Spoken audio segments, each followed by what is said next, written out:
दोस्तों, मैं रोहित कुमार आप सभी लोगों का directstudy.com पे बहुत बहुत स्वागत करता हूँ। दोस्त, आज के वीडियो में हम लोग बात करने जा रहे हैं, डे 8 हुआ और आज क्लास 4 का हम लोग 4, 5 और 6 चैप्टर हम लोग करेंगे। एनसीईआरटी और एससीईआरटी का, यानी 6 चैप्टर टोटल हम लोग इस वीडियो में कंप्लीट करेंगे।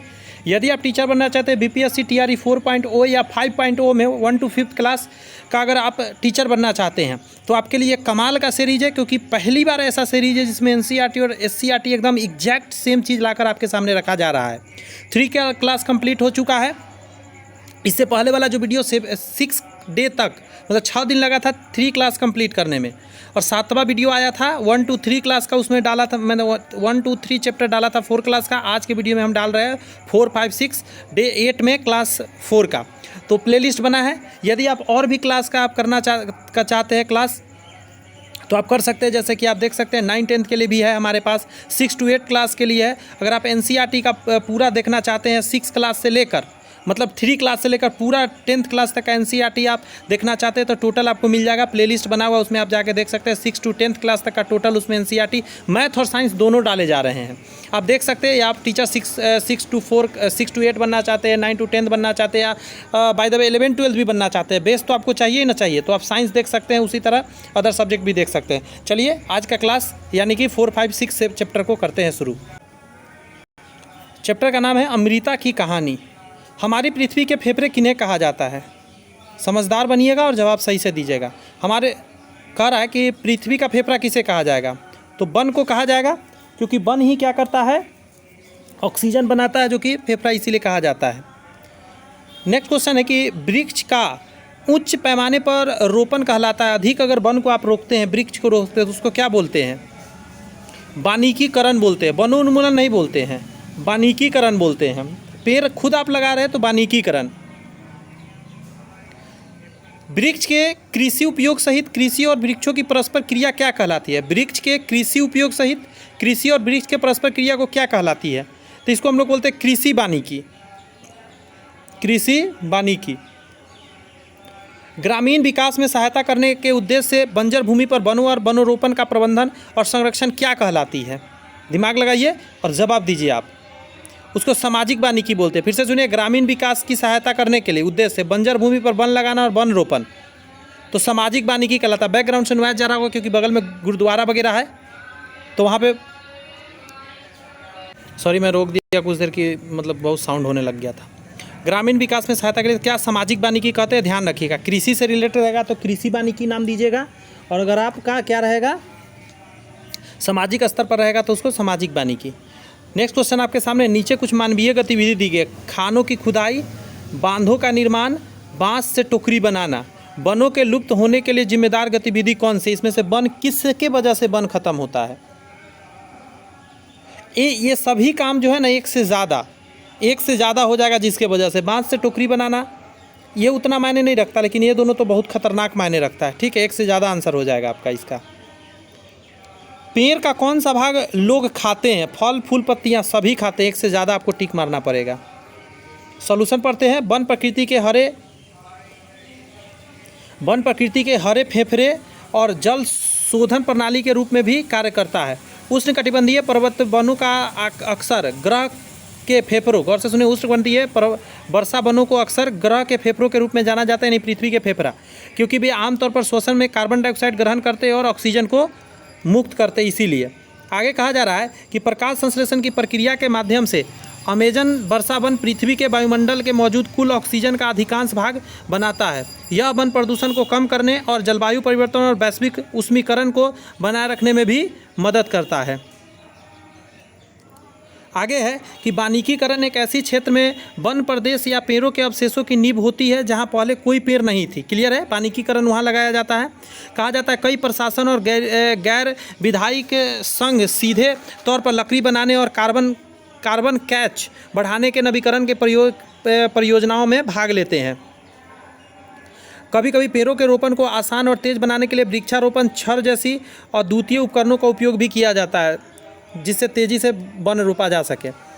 करा है कृषि वानिकी एक ही भूमि पर बंजर भूमि सहित वृक्षों और कृषि फसलों को उगाना है। उसको कृषि वानिकी बोलते हैं। यह वानिकी को कृषि के साथ जोड़ते हैं। इस प्रकार भोजन, चारा, ईंधन, इमारती लकड़ी, फलों और कई तरह के चीज़ इससे प्राप्त होता है, इसलिए कृषि से जोड़ते हैं इसको। कृषि प्रणाली की विषमता एक कृषि परिस्थिति अनुक्रमण शुरू करती है जो कि प्राकृतिक परिस्थिति तंत्र में पाए जाने वाले के बराबर है और इस प्रकार घटनाओं की एक श्रृंखला शुरू करती है जो कृषि प्रणाली को अधिक क्रियात्मक और टिकाऊ बनाती है। क्लियर है? बात समझ रहे हैं? नहीं समझ रहे हैं तो समझने का पूरा प्रयत्न कीजिए। सब चीज़ से बहुत क्वेश्चन बनता है। सामाजिक वानिकी का अर्थ पर्यावरण, सामाजिक और ग्रामीण विकास में सहायता करने के उद्देश्य से बंजर भूमि पर वनों का वनरोपण करना है। क्लियर है ना? क्यों? आगे कहा जा रहा है कि राष्ट्रीय कृषि आयोग 1976 के सामाजिक वानिकी की 3 श्रेणियों में वर्गीकृत किया: शहरी वानिकी, ग्रामीण वानिकी और कृषि वानिकी। क्लियर हो गया? ऊपर हमने क्वेश्चन भी देखा कृषि वानिकी क्या है। वनोन्मूलन या वनों की कटाई अर्थ पेड़ के व्यापक क्षेत्रों को साफ करके भूमि में बदलाव का एक तरीका है।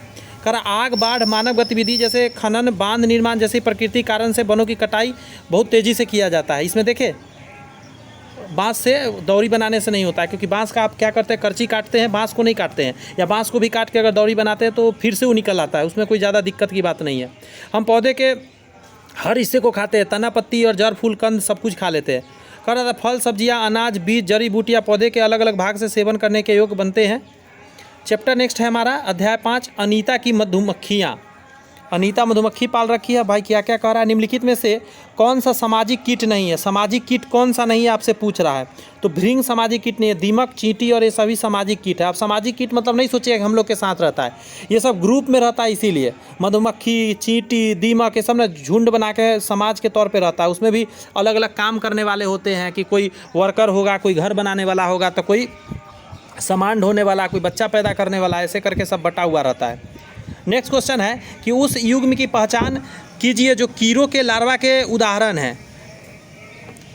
कीड़ा के लार्वा का उदाहरण कौन सा है वो आपसे पूछ रहा है। कीड़ों के लार्वा के उदाहरण: मैगॉट एवं भृंग, कैटरपिलर एवं मक्खियाँ, भृंग एवं मक्खियाँ, कैटरपिलर एवं मैगॉट। 2 का आंसर 4 दीजिएगा, कैटरपिलर एवं मैगॉट आंसर हो जाएगा। मक्खियाँ नहीं हुआ, मक्खियाँ नहीं हुआ, भृंग नहीं हुआ, भृंग नहीं, मैगॉट हुआ और कैटरपिलर हुआ। तो ये दोनों कहाँ पे? यहाँ पे मिलकर आया हुआ है। ये दोनों क्या है? कीड़ों के लार्वा है।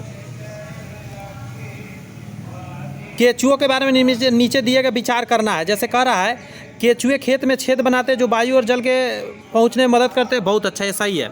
केचुए खेत में छेद बनाकर जमीन को पोली कर देते हैं, ये भी सही बात है, भुरभुरा कर देता है मिट्टी को। केचुओं का मल मृदा को उर्वरक बनाता है, ये भी सही है। तीनों चीज़ इसमें सही अभी तक है। तो इसका आंसर क्या दे दीजिएगा? 1 से अधिक आंसर आपको देना पड़ेगा, 1 से अधिक जो है सही है। मधुमक्खी पालन आरंभ करने का सर्वश्रेष्ठ अवधि कौन सा होता है? तो जब फूल मंजर आने लगता है तो अक्टूबर दिसंबर, क्योंकि फूल मंजर कब शुरू होता है खुद बताइए आप सोच के। अक्टूबर से दिसंबर के समय में फूल उल आ जाते हैं और मंजर के समय ही क्या होते हैं, मधुमक्खी को अच्छा से मिल पाता है रस चूसने को, मकरंद। निम्नलिखित में से कौन सा कथन श्रमिक मधुमक्खी के बारे में सही है? श्रमिक मधुमक्खी जो श्रम करता है मधुमक्खी के छत्ता में, तो उसके लिए सही क्या है? कहा जा रहा है छत्ते में अधिकांश मधुमक्खियाँ श्रम मधुमक्खी होती है। एक रानी मधुमक्खी होती है और कुछ मधुमक्खी जेंट्स होता है, वो क्या करता है, वो बच्चे पैदा करता है। लेकिन जो श्रम करने वाला होता है वो बच्चा पैदा नहीं करता, उसका काम क्या होता है, सिर्फ श्रम करना होता है।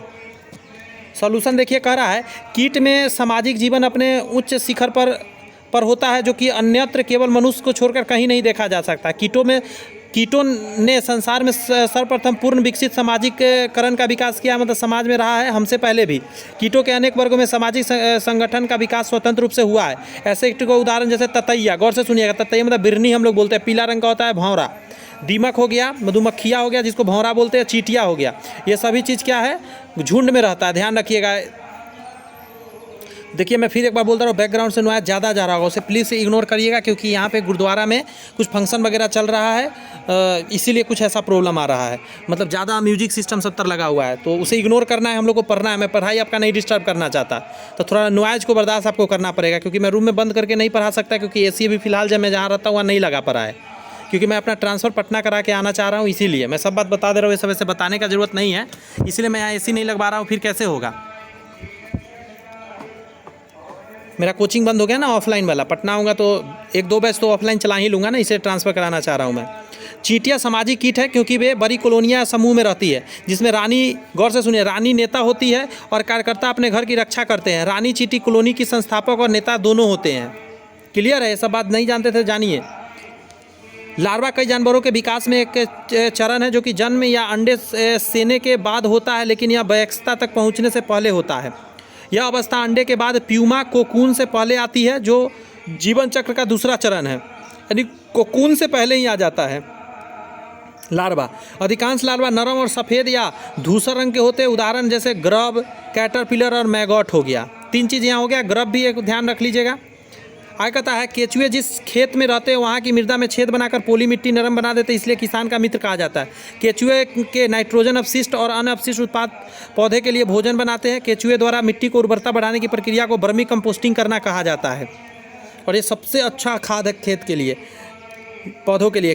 कह रहा है केचुए मिट्टी को अम्लता और क्षारीयता दोनों को कम करता है और पौधे की वृद्धि के लिए अनुकूल परिस्थितियां बनाती है। मिट्टी में केचुए का घनत्व स्वस्थ मिट्टी का एक अच्छा संकेत माना जाता है, क्योंकि वे मिट्टी के जल धारण क्षमता को नमी के मात्रा से बनाए रखता है। मतलब कहे ना, बहुत बड़ा हेल्प करता है केचुए। मधुमक्खियाँ फूलों की ओर आकर्षित होती है। सही बात है, मधुमक्खियाँ एक छत्ते में रहती है, जिसकी उपयोग आमतौर किसी भी मधुमक्खी कॉलोनी में घोंसले का वर्णन करने के लिए किया जा सकता है। मधुमक्खियाँ अक्टूबर से दिसंबर तक अंडे देती है। कहा जाता है कि लीची, कॉफ़ी और कोको फूल जैसे फूल में परागण बहुत महत्वपूर्ण भूमिका निभाती है, जो कि इसी मौसम में आती है, आम वगैरह में भी। छत्ते में अधिकांश मधुमक्खियाँ श्रमिक मधुमक्खी होती है। यह मधुमक्खियाँ पूरे दिन कार्य करती है, यह छत्ता बनाती है और मधुमक्खियों के बच्चे की देखभाल भी करती है। यह श्रमिक मधुमक्खी कहा जाता है। श्रमिक मधुमक्खियों के बिना न तो छत्ता होगा और ना ही मकरंद को जो एकत्र करेगा, न मध बन पाएगा। सोचिए कितना हेल्प है इसका। चलिए तीसरा लेसन पे हम लोग आ गए। ओमन का सफ़र, सॉरी ओमना का, ओमना गलती लिखा है, ओमान होना चाहिए, ओमान का सफ़र होना चाहिए था। जगह का नाम ओमान है, ओमना नहीं। कहता अगर आप लंबे सफ़र पर जा रहे हैं तो सूखी खाने पीने की चीज़ें क्या लेकर जाएंगे? ले जाने में आसान होता है, बेस्वादिष्ट होते, बेआसानी से ख़राब नहीं होते, आसानी से उपलब्ध होते हैं। क्या आंसर मारिएगा? बेआसानी से ख़राब नहीं होते, तभी ना सूखी चीज़ें आप ले जाते हैं लंबे समय तक। सड़क यातायात सिग्नलों में शीर्ष पर लगी रोशनी आमतौर पर डैश रंग की होती है। सिग्नल पे कौन कौन रंग का होता है? मतलब सिग्नल में खासकर कौन रंग का होता है बताइए आप? लाल रंग का सिग्नल लगा रहता है। कहा जाता है हाइपरलूम प्रणाली विकसित करने के लिए भारतीय रेलवे ने किस संस्था के साथ सहयोग किया है? तो आंसर क्या डालिएगा इसको? भारतीय प्रौद्योगिकी संस्थान मद्रास, IIT मद्रास के द्वारा। थोड़ा लेटेस्ट क्वेश्चन है। कहा जा रहा है कि भारत रेलवे ने अपने कार्बन उत्सर्जन को लेकर क्या लक्ष्य रखा है और इसे कब तक प्राप्त करने का लक्ष्य रखा है? तो इसका आंसर क्या दीजिएगा? आंसर आ जाइए 2030 तक। क्या है आंसर? शून्य कार्बन उत्सर्जन है, 2030 तक लक्ष्य रखा है भारत। रेलवे का सवारी डिब्बा कारखाना ICF निम्नलिखित किस स्थान पर स्थित है? कहाँ पर स्थित है आपसे पूछ रहा है, तो आप कहेंगे कि ये पेरम्बूर चेन्नई में स्थित है रेलवे का सवारी डब्बा कारखाना। ऑप्शन के हिसाब से और भी जगह है, ऐसा नहीं कि एक ही जगह है। सूखी खाने की चीज़ें आसानी से ख़राब नहीं होते। सूखे खजूर आहार फाइबर से भरपूर होते हैं। ये डाइटरी फाइबर उन्हें पाचन के लिए बेहतर बनाते हैं। फाइबर मल त्याग के लिए नियंत्रित करने में मदद करता है, कब्ज को रोकता है और स्वस्थ आंत बनाता है। ध्यान रखें, इसलिए फाइबर खाना चाहिए। जितने भी हरे सब्जियां हैं, फल फूल है, उसमें फाइबर बहुत है। खतरे के संकेत लाल रंग के होते हैं क्योंकि यह हवा के अणु द्वारा सबसे कम बिखरते हैं। प्रकीर्णन का प्रभाव किसी रंग की तरंग दैर्घ्य की शक्ति के विपरीत रूप से संबंधित होते हैं। कहा जा रहा है चूँकि लाल रंग के तरंग दैर्घ्य सभी रंगों से अधिक होता है, इसीलिए इस सबसे सीधा निकल जाता है ऊपर गमे और ये ज़्यादा रिफ्लेक्ट नहीं होता। भारतीय रेलवे में स्वदेशी हाइपरलूम प्रणाली विकसित करने के लिए भारतीय प्रौद्योगिकी संस्थान मद्रास IIT मद्रास से सहयोग किया है। इस साझेदारी का उद्देश्य मेक इन इंडिया और आत्मनिर्भर भारत पहल के साथ तालमेल बिठाते हुए अपने मौजूदा रेलवे रिसर्च सेंटर CRR के माध्यम से IIT मद्रास में हाइपरलूम टेक्नोलॉजी के लिए उत्कृष्ट केंद्र को स्थापित किया गया है। 15 मार्च 2023 तक भारतीय रेलवे ने 2030 तक शुद्ध शून्य कार्बन उत्सर्जन का एक लक्ष्य रखा है।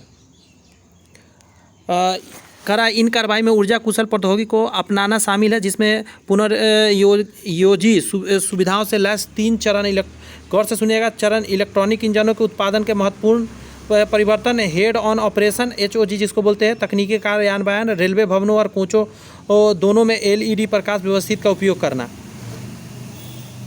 रेलवे का सवारी डिब्बा कारखाना पेरम्बूर चेन्नई में स्थित है। सवारी डिब्बा कारखाना स्वतंत्र भारत की शुरुआती उत्पादक इकाइयों में से एक है। इसका उदाहरण 2 अक्टूबर 1955 को ही हो गया था, जो कि भारत के पहले प्रधानमंत्री पंडित जवाहरलाल नेहरू द्वारा किया गया था। तो 3 लेसन हम लोग ने कर लिया। अब SCERT का करेंगे। NCERT का तो हम लोग ने कर लिया। अब आइए 4th लेसन से हम लोग करते हैं SCERT का।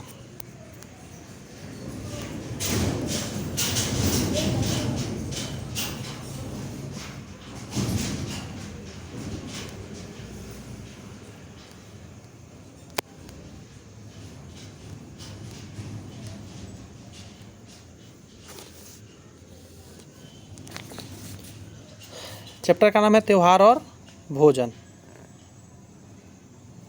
गौर से सुनेंगे, जवाब देंगे मुझे। उस स्थान का नाम बताइए जहाँ गीतकार श्री त्यागराज के सम्मान में नियमित रूप से त्यागराज आराधना त्यौहार मनाया जाता है। ये आपसे पूछ रहा है, तो आप कहेंगे पहला नंबर इसका आंसर हो जाएगा सर ममल्लपुरम। ठीक है, और क्या है नहीं है इसका डिटेल सॉल्यूशन में हम लोग जानेंगे। बैसाखी त्यौहार किस भारतीय राज्य में मनाया जाता है, बता सकते हैं आप? तो जो मैं जहाँ से अभी वीडियो आपको प्रोवाइड कर रहा हूँ, पंजाब से। जी हाँ, पंजाब के अमृत सिटी में रहता हूँ मैं, और यहीं से क्या है, यहीं पे मनाया जाता है बैसाखी त्यौहार। क्यों है, आगे मैं सॉल्यूशन में डिटेल इसका करूँगा। प्रसिद्ध वार्षिक मेला देवी पाटन मेला भारत के किस राज्य में आयोजित होता है? बहुत आसानी से आप बता पाएंगे, मुझे पता है। इसका उत्तर प्रदेश आंसर हो जाएगा। ठीक है, पाटन मेला जो होता है, देवी पाटन मेला उत्तर प्रदेश में होता है। निम्नलिखित में से किस राज्य में बिहुला, गौर से सुनिएगा, बिहुला त्यौहार मनाया जाता है? बहुत अत्यंत महत्वपूर्ण त्यौहार है, तो ये हो जाएगा बिहार का बिहुला है। नेक्स्ट कहा जा रहा है भारत के किस राज्य में प्रत्येक वर्ष कच्छ महोत्सव आयोजित किया जाता है? कच्छ का रण कहाँ है? गुजरात में, तो गुजरात आंसर हो जाएगा। पुष्कर मेला कहाँ आयोजित होता है? तो राजस्थान मारिएगा। अब राजस्थान का कहाँ है? अजमेर, जयपुर, ये आंसर होगा। ये दोनों तो नहीं होगा, लेकिन ये दोनों में से बताइए। तो 6 का आंसर क्या कहिएगा? अजमेर में पुष्कर मेला लगता है। मेरी माँ वहाँ पर गई हुई हैं, मैं तो नहीं जा पाया हूँ, लेकिन बहुत अच्छा मतलब मेला वगैरह लगता है, माँ देखी है। आगे कहा जाता है त्यागराज आराधना श्री त्याग ब्रह्म महोत्सव सभा द्वारा आयोजित की जाती है और भारत के तमिलनाडु के तंजावुर जिले के तिरुवैयारू गांव में स्थित संत की समाधि स्मारक के परिसर में आयोजित किया जाता है। क्लियर है बात? तमिलनाडु में बनता है। कावेरी नदी के डेल्टा क्षेत्र में कृषि गतिविधियों के कारण तंजावुर जिलों को तमिलनाडु का चावल का कटोरा भी कहा जाता है। तमिलनाडु का चावल का कटोरा कहा जाता है। और कहा जाता है तंजावुर के मंदिर संस्कृति और वास्तुकला विश्व भर में प्रसिद्ध है इस जगह का। बैसाखी त्यौहार जो है पंजाब के राज्य में मनाया जाता है। सिख समुदाय के लोग इन दिन को नए साल के रूप में मनाते हैं। गुरु गोविंद सिंह जी सिखों के 10वें गुरु थे, ने बैसाखी के मौके पर 13 अप्रैल 1699 को खालसा पंथ की स्थापना किया था। गौर से सुनिए, 13 अप्रैल 1699 को खालसा पंथ की स्थापना किया था गुरु गोविंद सिंह, जो सिख के 10वें गुरु थे। इसीलिए इस दिन सिख समुदाय के लोग इन दिन को बहुत धूमधाम से मनाते हैं, और ये सही बात भी है। मैं था यहाँ पे, बहुत खतरनाक बनता है, मेला वाला सब लगता है। देवी पाटन मंदिर कहा जाता है उत्तर प्रदेश राज्य के बलरामपुर नगर में स्थित है। देवी पाटन मेला तुलसीपुर के देवी पाटन मंदिर में मनाया जाता है, जो कि बलरामपुर जिला के मुख्यालय में लगभग 25 किलोमीटर दूर पे है।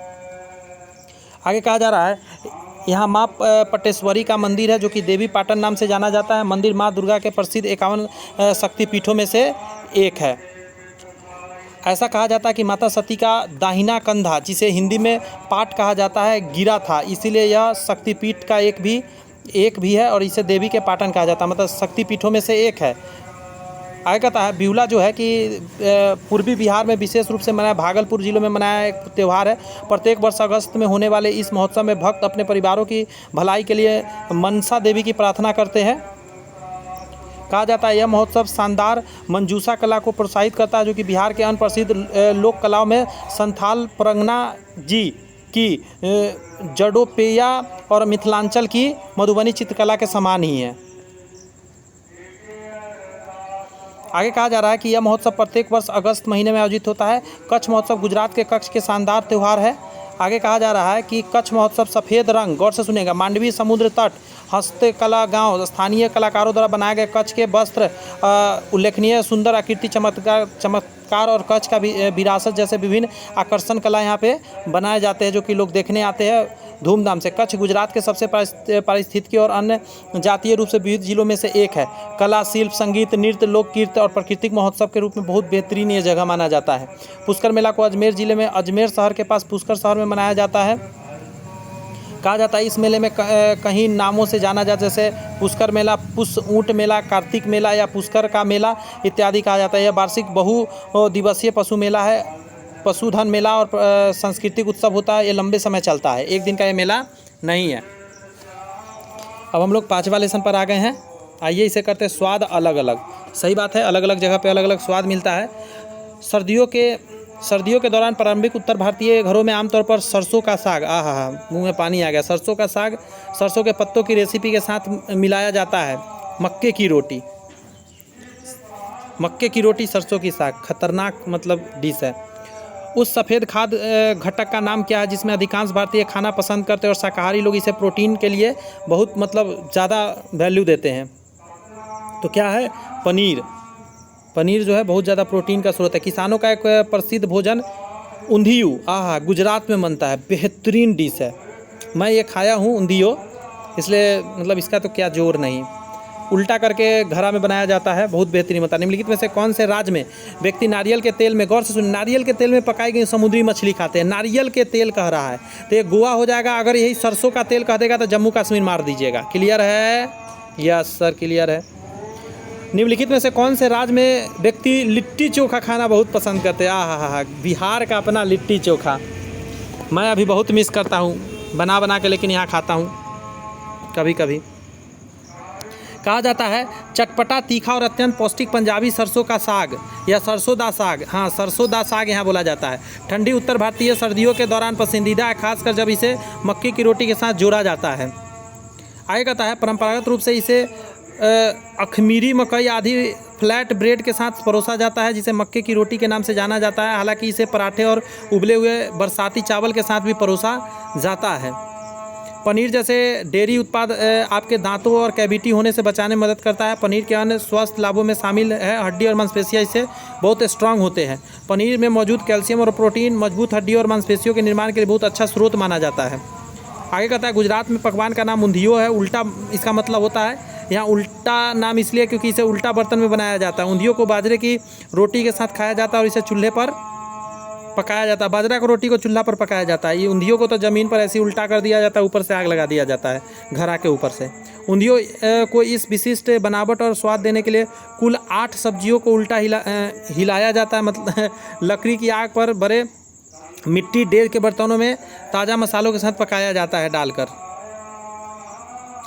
गोवा भारत के पश्चिम तट पर स्थित है। गोवा में नारियल तेल और समुद्री मछली को अत्यधिक उपज होती है, इसलिए नारियल के तेल में यहाँ मछलियाँ बना के बहुत लोकप्रिय लोग खाते हैं। जम्मू कश्मीर के लोग जलवायु शीतल होती है, इसलिए सरसों के तेल में पका के मछलियाँ के खाते हैं।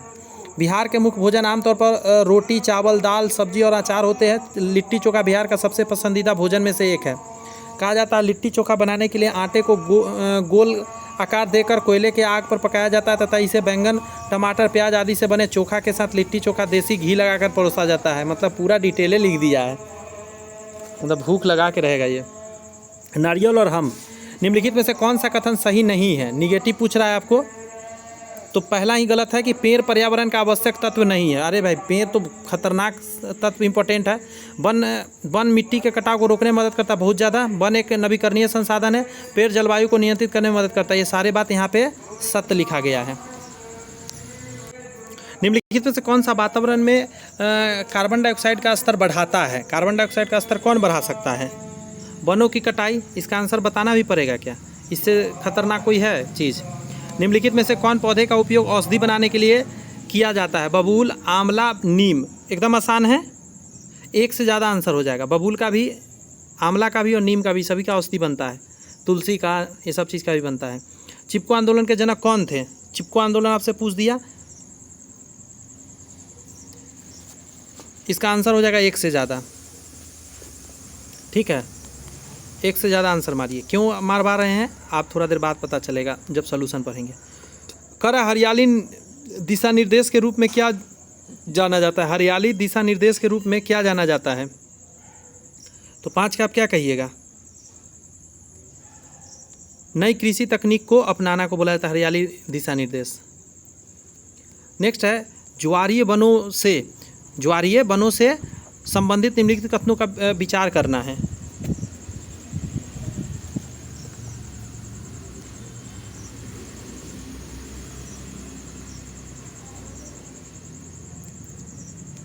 करा इस प्रकार के वन उन दलदली क्षेत्र में पाए जाते हैं जहाँ नदियों का ताज़ा पानी समुद्र के खारे से मिलता है। गलत बात है। भारत में इस प्रकार के वन मुख्य रूप से उड़ीसा के तट, पश्चिम बंगाल के सुंदरबन क्षेत्र में पाए जाते हैं। ये सभी बात गलत है इसका, ठीक है। ये जो दिया गया आपको ज्वारीय वनों से संबंधित कथन विचार करना है, तो दोनों कथन गलत है। इसका आंसर क्या रहेगा पता है? न तो एक ना ही दो।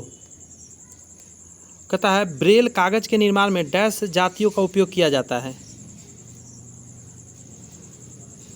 उसको बोलते हैं नीलगिरी ग्लोब्यूलस, ठीक है। नीलगिरी ग्लोब्यूलस का जो है निर्माण किया जाता है ब्रेल कागज बनाने में। भारत में किस प्रकार के वन सबसे अधिक वितरण है, सबसे ज़्यादा क्या मिलता है? तो उष्णकटिबंधीय शुष्क पर्णपाती वन, आर्द्र नहीं, शुष्क पर्णपाती वन, ध्यान रखिएगा, सूखा। सॉल्यूशन देखते हैं। पेड़ पर्यावरण के आवश्यक तत्व है, वे सांस लेने के लिए ऑक्सीजन देते हैं और पर्यावरण में ऑक्सीजन कार्बन डाइऑक्साइड का संतुलन बनाए रखते हैं, मदद करते हैं। वे उल्लासपूर्वक कल्याण को भी प्रोत्साहित करते हैं, मतलब हम लोग अच्छे से लाइफ जिए, इसमें भी बहुत हेल्प करते हैं। वनों की कटाई का तात्पर्य बड़े पैमाने पर पेड़ों की कटाई है। कहा जाता है पौधे कार्बन डाइऑक्साइड ग्रहण करते हैं और ऑक्सीजन छोड़ते हैं। बड़े पैमाने पर वनों की कटाई से वायुमंडल में कार्बन डाइऑक्साइड के स्तर में 10% की वृद्धि हो सकती है, ध्यान रखिएगा इस बात का। कहा जा रहा है औषधि बनाने के लिए कई पौधे का उपयोग किया जाता है, औषधीय पौधे कहलाता है। बबूल, नीम, आंवला, यूकेलिप्टस आदि का उपयोग आयुर्वेदिक दवा बनाने में किया जाता है। सिनकोना पौधा मलेरिया के इलाज के लिए कुनैन नाम का दवा बनता है इससे। चिपको आंदोलन के जनक सुंदरलाल बहुगुणा है, ध्यान रखिएगा इस बात का। सुंदरलाल बहुगुणा को माना जाता है। चिपको आंदोलन का एक पर्यावरण रक्षा का आंदोलन था। यह भारत के उत्तराखंड राज्य में किसानों के अंगू के वृक्षों के कटाई पर विरोध लगाने के लिए पेड़ से चिपक गए थे। कहा जाता है कि यह आंदोलन तत्कालीन उत्तर प्रदेश के चमोली जिले में 1975 में प्रारंभ हुआ था, ठीक है। सुंदरलाल बहुगुणा है इसके आंसर।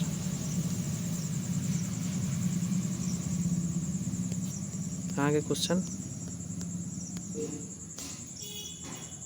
इसका आंसर हो जाएगा सुंदरलाल बहुगुणा। चिपको आंदोलन के जनक किसे माना जाता है? सुंदरलाल बहुगुणा। मैं थोड़ा सा कंफ्यूज हो गया था, इसीलिए मैं इसका आंसर नहीं बताया था, ठीक है, क्योंकि इसका आंसर जो है ना गलत दिया हुआ है किताब में दिया उपयुक्त में से सभी, इसका सभी आंसर दिया हुआ है, बट इसका आंसर सुंदरलाल, मुझे पता था कि सुंदरलाल बहुगुणा, लेकिन मुझे ऐसा लग रहा था कहीं ये सब भाई इनके ना हो, क्या कि नाथूराम गुना समय बहुगुणा लगा ना, इसलिए मैं थोड़ा सा वो हो गया। लेकिन इसका आंसर क्या होगा आपका? सुंदरलाल बहुगुणा ही होगा। इसका आंसर गलत दिया हुआ है किताब में। और ये भी याद रखना है कि ये उत्तर प्रदेश के चमोली जिले के 1975 में आरंभ हुआ था, ठीक है। कहा जाता है हरियाली दिशा निर्देश का उद्देश्य पंचायतों, विशेष रूप से ग्राम पंचायतों को सशक्त बनाना है। इस नई पहल के तहत सभी जल विभाजन पंचायतों के माध्यम से आवश्यक गतिविधियों को प्रदान करने की विकास गतिविधियों को लागू किया जाएगा। आगे कहा जा रहा है ज्वारीय वन को मैग्रोव, गौर से सुनिए, ज्वारीय वन को मैग्रोव, दलदली अथवा डेल्टाई वन भी कहा जाता है। भारत में यह वन उष्णकटिबंध के ज्वारीय दलदलों, तटीय लैगून, डेल्टा तथा पश्च जल झीलों के समीप मिलता है, मतलब दलदली में खासकर मिलता है ज्वारीय। कहा जाता है ये वन गंगा, गौर से सुनिए, गंगा, ब्रह्मपुत्र, महानदी, गोदावरी, कृष्णा गोदावरी के डेल्टाई भाग में उगते हैं, इसीलिए वो गलत था। ज्वारीय वनों की दो विशेषताएं, वे खारे पानी में उग सकते हैं। इन पेड़ों के तने जड़ जैसी जड़ों को द्वारा समर्थित होते हैं। इन पेड़ों के तने जड़ जैसी जड़ों द्वारा समर्थित होते हैं। आगे कहा जाता है ब्रेल कागज के लिए आमतौर पर उपयोग किए जाने वाली कुछ वृक्ष प्रजातियों में से नीलगिरी, गौर से सुनिए, ग्लोब्यूलस, स्प्रूस, देवदार, मेपल, बिर्च आदि है। यही मुझे माइंड में आ रहा था कि इसका स्प्रूस और देवदार क्यों नहीं दिया, बट ये दे दिया था ऑप्शन में। ये सभी भी आंसर इसका होता है। कहा जा रहा है आगे नीलगिरी टेरिटोकोर्नी, जिसे वन लाल गोंद के नाम से भी जाना जाता है, ऑस्ट्रेलिया के नीलगिरी के वृक्ष की एक प्रजाति है। यह आमतौर पर लकड़ी के उत्पादन के साथ साथ इसके औषधीय गुण के लिए भी प्रयोग किया जाता है। एक सेकंड मुझे दीजिए, गलत क्लिक हो गया, बस आ ही गया।